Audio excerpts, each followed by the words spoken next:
Subscribe कीजिए royal teacher को education संबंधी न्यूज़ तुरंत पाने के लिए। शाला दर्पण पर विद्यार्थी मासिक उपस्थिति कक्षा 1 से 5, 6 से 8 और 9 से 12 के संबंध में स्पष्टीकरण।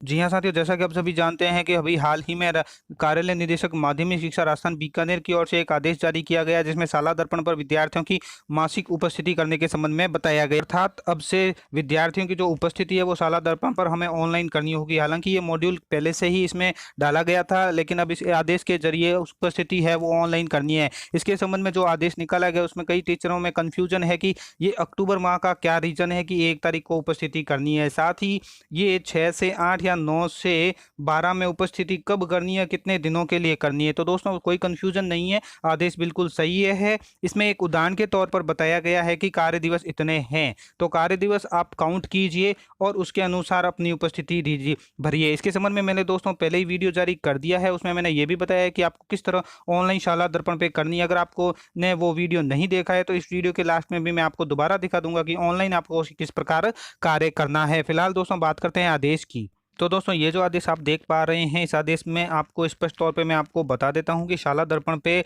कब कब उपस्थिति आपको ऑनलाइन करनी है। जैसे अगर आपका विद्यालय 9 से 12 तक के लिए है या 9 से 12 तक के विद्यार्थियों की आप उपस्थिति कर रहे हैं, तो प्रथम बार शाला दर्पण पर आपको 1 अक्टूबर 2021 को उपस्थिति दर्ज करनी है। और इस 1 अक्टूबर को आप सितंबर माह की उपस्थिति दर्ज करेंगे। सितंबर में आपके विद्यालय कब खुला है, उसके अनुसार कितने कार्य दिवस बन रहे हैं, उस अनुसार 9 से 12 के लिए आप उपस्थिति दर्ज करेंगे। तो आप सभी जानते हैं कि 9 से 12 के लिए 1 सितंबर से विद्यालय ओपन हो चुका है, तो आप 1 से 30 तक की उपस्थिति पहले कार्य दिवस निकाल लीजिए, उसके अनुसार उपस्थिति दर्ज कर लीजिए। साथ में दोस्तों 1 अक्टूबर का जो यहाँ पे दे रखा है, नीचे मैं आपको दिखा देता हूँ। ये आपको एक उदाहरण के तौर पर दे रखा कि अक्टूबर माह में कुल कार्य दिवस और विद्यार्थी की कुल उपस्थिति। तो दोस्तों आप शाला दर्पण को आज 1 अक्टूबर को ओपन करेंगे, तो सितंबर की तो 1 से 30 तक आपको करनी ही है, साथ में आपको 1 अक्टूबर की भी करनी है, 1 दिवस की।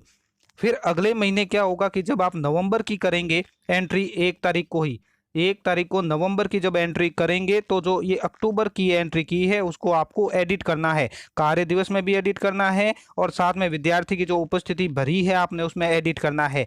ये यहाँ पे साफ साफ अक्षरों में लिखा हुआ है, एक देख पा रहे हैं आप यहाँ पे कि 1 नवंबर को, यानी आपने 1 अक्टूबर को एंट्री की, वापस आपको 1 नवंबर को एंट्री करनी है। 1 नवंबर को कुल कार्य दिवस पुनः एडिट करते हुए अक्टूबर माह के कुल कार्य दिवस भरकर सेव करना है तथा प्रत्येक विद्यार्थी की उपस्थिति भी उसके अनुसार ही करनी है।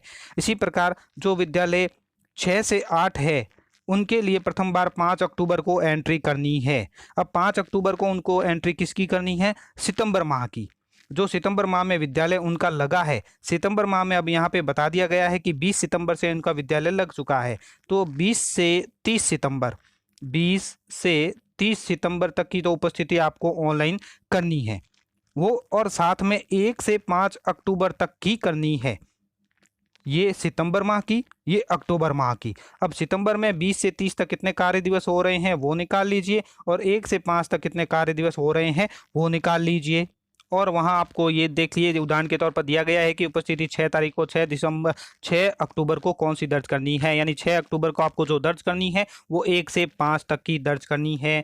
अब इसी प्रकार इसमें भी आपको जब आप नवंबर माह में पहुंचेंगे, 5 नवंबर को पहुंचेंगे आगे अगले महीने, तो जो आपने अक्टूबर माह की उपस्थिति दर्ज की है 1 से 5 की, उसको आपको एडिट करना है, उसके कार्य दिवस को भी एडिट करेंगे, साथ ही आप उसमें आपने जो विद्यार्थी की उपस्थिति दर्ज की है उसको भी एडिट करते हुए सेव करेंगे।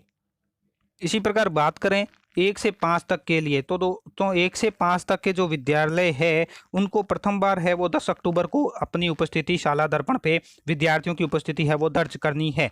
अब वो 1 अक्टूबर को कौन सी उपस्थिति करेंगे, एक तो वो करेंगे सितंबर से, 27 सितंबर से उनका विद्यालय लग चुका है, तो 27 से 30 सितंबर तक जितने कार्य दिवस हो रहे हैं उनकी, साथ में 1 से 10 अक्टूबर 10 अक्टूबर की जो उपस्थिति आप दर्ज करेंगे वो आपको पहले सितंबर माह की करनी है, उसके बाद 1 से 10 अक्टूबर की है वो 11 तारीख को कर लीजिए आप, या 10 तारीख को यहाँ पे शाला दर्पण पर 10 तारीख दिखा है तो 10 तारीख तक आप उपस्थिति दर्ज कर दीजिए। इसका भी उदाहरण के रूप में यहाँ पे शो कर रखा है, तो आप इसको भी देख लिए। लेकिन अगले महीने में जब आप नवंबर माह में पहुंचेंगे तो नवंबर माह में अक्टूबर माह की जो आपने 1 से 10 की उपस्थिति दर्ज की है उसको एडिट करेंगे, क्योंकि 1 से 10 में कार्य दिवस जितने हो रहे हैं उसको आप 1 से 30 में बदलेंगे।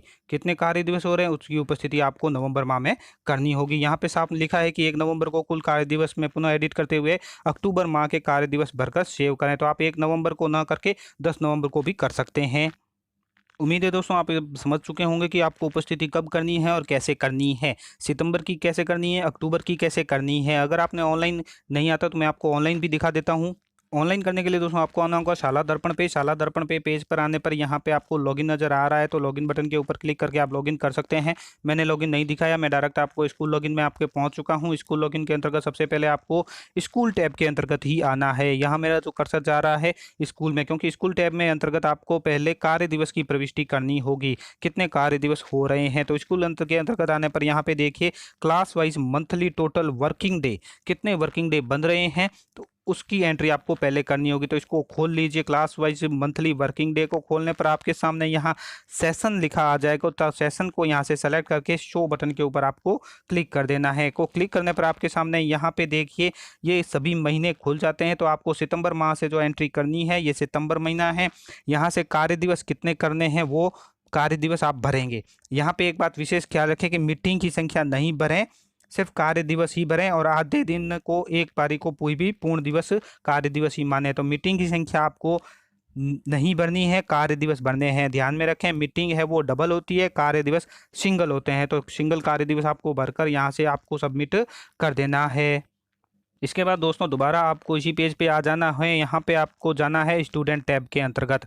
स्टूडेंट टैब आप एक बार खोल लीजिए। स्टूडेंट टैब खोलने के बाद अब आपको विद्यार्थी की कक्षा वाइज है वो मंथली जो अटेंडेंस है वो ऑनलाइन करनी है। तो इसके लिए यहाँ पे देखिए विद्यार्थी मासिक उपस्थिति प्रविष्टि लिखा आ रहा है, विद्यार्थी मासिक उपस्थिति प्रविष्टि। तो आप इसी को आप एक बार ओपन करेंगे। ओपन करने पर यहाँ पे आपसे 4 तरह के प्रश्न पूछे जाएंगे, यानी 4 ऑप्शन आपके सामने खुलेंगे। जैसे सेशन, तो यहाँ कौन सा सेशन है, क्लास कौन सी है, सेक्शन, इसके बाद माह कौन सा है। जैसे मैंने सितंबर माह भर रखा है तो सितंबर की एंट्री अगर आपको करनी है या वो जो भी करनी है जिस भी क्लास की है वो आप सेलेक्ट कीजिए। सेशन है 21-22 है वो सेलेक्ट कीजिए, उपस्थिति दर्ज करें बटन पे क्लिक कर दीजिए। तो इस तरह दोस्तों आपके सामने जो क्लास आपने सेलेक्ट की है उसमें विद्यार्थी कितने हैं वो सारे शो हो जाएंगे, और आपकी जो उपस्थिति है वो शाला दर्पण पे ऑनलाइन हो जाएगी। धन्यवाद साथियों, उम्मीद है ये वीडियो आपको पसंद आई होगी। वीडियो पसंद आए तो जरूर लाइक शेयर और सब्सक्राइब कीजिए। पास में आने वाले घंटी के बटन को जरूर दबाएं एजुकेशन संबंधी न्यूज़ तुरंत पाने के लिए।